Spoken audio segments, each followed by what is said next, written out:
पोथी पढ़ पढ़ जगमुआ पंडित भया न कोई, और ढाई अक्षर प्रेम का पढ़े सुपंडित हुई। नमस्कार मित्रों, मैं गौतम सिंह विश्व उत्तराखंड से आपसे मुखातिब हूँ।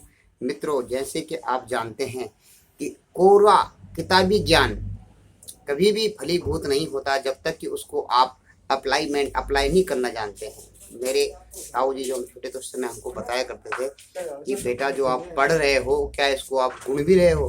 हम बोलते थे ताऊ जी गुणना क्या है, गुणा जोड़ घटाना तो गणित का काम है। वो बोलते थे नहीं बेटा, पढ़ने के साथ साथ गुणना भी पड़ता है। तो मैं अपने ताऊ जी को अपने जीवन का प्रथम गुरु मानता हूँ कि जिन्होंने न कहते हुए भी अपने आचरण से हमें बहुत सारी बात सिखाई। उनकी बात याद एक कहानी के माध्यम से मुझको याद आती है।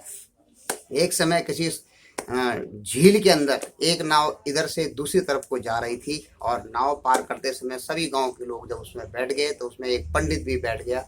और पंडित जी बहुत बड़े ज्ञानी थे, प्रकांड विद्वान थे, छयों शास्त्र उनको रटे हुए थे, चारों वेदों के ज्ञाता थे, उपनिषद वो अच्छी तरह से जानते थे, और उनको किताबी ज्ञान बहुत ज्यादा ज्ञान था, और उनको इस ज्ञान का घमंड था, अपना अभिमान था उनको। तो उन्होंने एक बगल में बैठे हुए ग्रामीण से कहा कि क्या आप उपनिषद आपके बारे में जानते हैं, ज्ञान उपनिषद के ज्ञान के बारे में आपने पढ़ा होगा। ग्रामीण ने कहा नहीं पंडित जी, मुझे तो उपनिषद के बारे में कुछ भी पता नहीं है।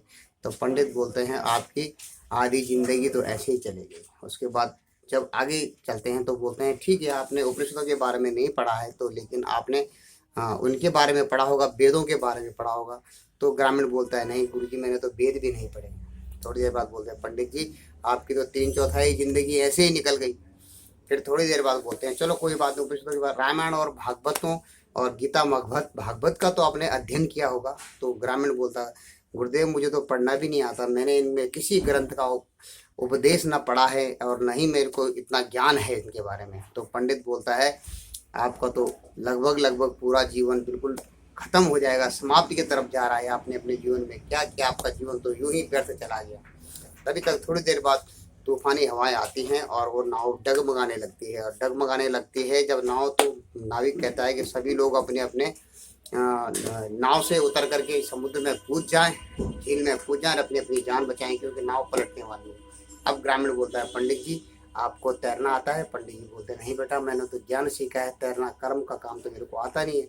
तो नाविक को जो ग्रामीण था वो बोलता है पंडित जी आपको तो चाहे कितना भी ज्ञान हो लेकिन आपको तो पूरा जीवन ही बर्बाद है। यह कहकर वह झील में छलांग मारता है और तैर कर पार हो जाता है, और जो पंडित जी ज्ञानी थे उनकी नाव वहीं पर, उनकी जीवन लीला समाप्त हो जाती है और वो वहीं पर खत्म हो जाती है। इस कहानी के माध्यम से एक चीज पता चलती है, ज्ञान कितना भी हो लेकिन व्यवहारिक ज्ञान और क्रियात्मक ज्ञान आपको आना चाहिए। इसी के अभाव में आजकल हमारे जो बच्चे हैं वो बेरोजगार होते जा रहे हैं। अगर वो उनको क्रियात्मक योग आता, उनमें कुछ हुनर होता तो वो जरूर अपने जीवन को संवार सकते थे, अपनी नाव को संभाल सकते थे। जरूरी नहीं कि आपके पास किताबी ज्ञान हो, लेकिन आपके पास ज्ञान होना चाहिए इस बारे में कि आपको पता हो कि आप अपने हुनर से कैसे अपना जीवन यापन कर सकते हैं। बहुत बहुत धन्यवाद। जय हिंद, जय भारत, जय उत्तराखंड।